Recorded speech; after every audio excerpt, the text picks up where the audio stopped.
আপনারা ভালো আছেন? দেশবাসী ভালো আছে?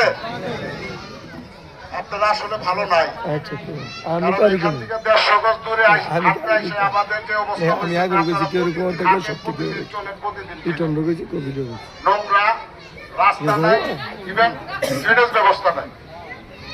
আপনারা কি এগুলা হয় এটা চান? আওয়াজ নাই চান আপনারা? যদি চান তাহলে আপনাদের প্রথমে একটা কাজ করতে হবে, কিছু পেতে হলে কিছু দিতে হয়, তাই না?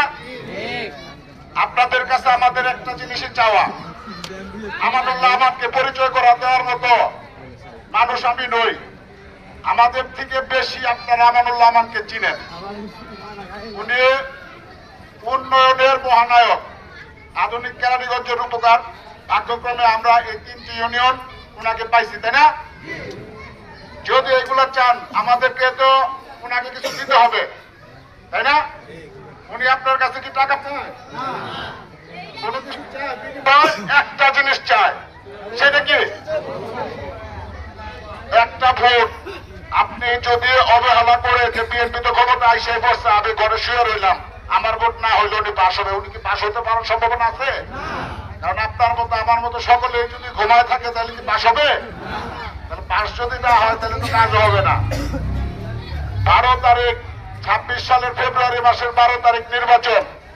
সেই নির্বাচনে আপনারা সকাল সকাল ফজর নামাজ পড়ে নাস্তা খেয়ে আপনাদের যে ভোট কেন্দ্র আছে জয়নাবাড়িতে, হামাদপুর উচ্চ বিদ্যালয় এবং হামাদপুর সরকারি প্রাইমারি স্কুলে, সেইখানে গিয়ে আপনারা যদি ভোট দেন তাহলে এই কাজগুলা কি হওয়ার সম্ভাবনা আছে না নাই?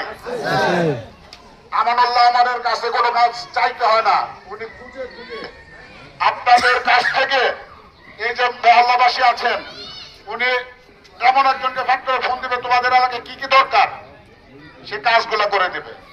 আপনারা কি এই এলাকায় মাদক মুক্ত চান? আমি যতটুকু জানি, কারণ আমার পূর্বশ্বরীর নানির বাড়ি কিন্তু আপনাদের নিমেট্টে, তো সেই হিসেবে আমি জানি এই নিমেট্টে গ্রামে মাদকের অভিশাপ আছে, আছে না? কিছু ভূমি দখলকারী আছে না? এইগুলা থেকে কি আপনারা পরিত্রাণ চান? যদি চান এই অত্র নিমিত্তে গ্রামে কোনো মাদক সেবী এবং মাদক ব্যবসায়ী থাকবে না, চাঁদাবাজ এবং সন্ত্রাসী থাকবে না, কোনো ভূমি দখলকারী থাকবে না। যদি আপনারা চান তাহলে আপনাদের একটি কাজই করতে হবে, আপনারা একটি ভোট যদি